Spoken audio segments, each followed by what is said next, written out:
My name is Maori Karmael Holmes. I'm originally from Los Angeles, California. I attended Temple University for graduate school and received my MFA in Film and Media Arts in January 2005. And I am currently artistic director of the BlackStar Film Festival, which I also founded. I started BlackStar Film Festival in 2012. I had attempted to do a second MFA in costume design at CalArts, and when I came back to Philadelphia, I was really determined to make something of my time. I was like, if I'm returning to Philly, I want to do something. And so I started curating around the city and started a film and social justice film series called Kino Wat with another Temple alum, Sarazia Ibrahimi. And she wanted to take the summer off. We were doing monthly screenings at the Asian Arts Initiative. And that summer that she wanted to take off, I was really interested in August as a month of many acts of Black liberation over 500 years. And so I was kind of thinking, I'm going to do one program. I thought it'd be one day. I started looking at films first. It was initially going to be multidisciplinary.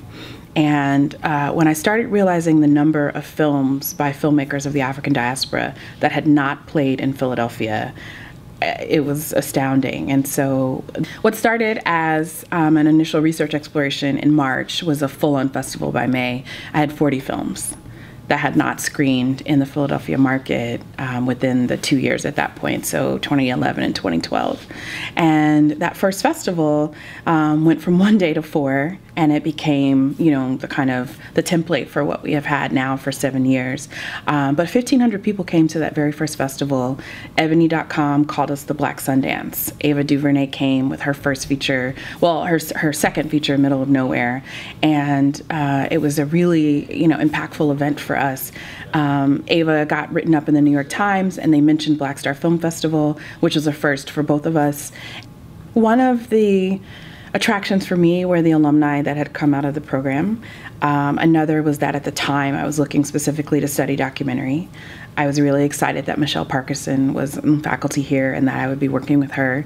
And then I was also offered a future faculty fellowship. Piece of advice that I would offer to someone starting in any industry, specifically film, but also in arts and culture in general. My career has mostly been in arts administration. I've worked in foundations and worked in nonprofit performing arts centers and at museums. That's what I've been doing by day.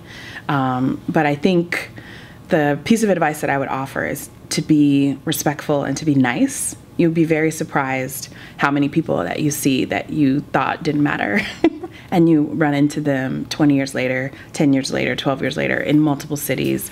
And I think I was taught that by my mother, and because I moved around a lot, it was something that I always kept with me, and it has served me well, because you will be surprised. You walk into a building and there's someone that was in your class or someone that, ran the equipment room, that kind of thing. And so just always respecting everyone's role, respecting everyone's time in terms of what they're bringing to a production. You really have no idea. And not to be nice because you have no idea, but really to just be respectful of what people bring to a production or to an event.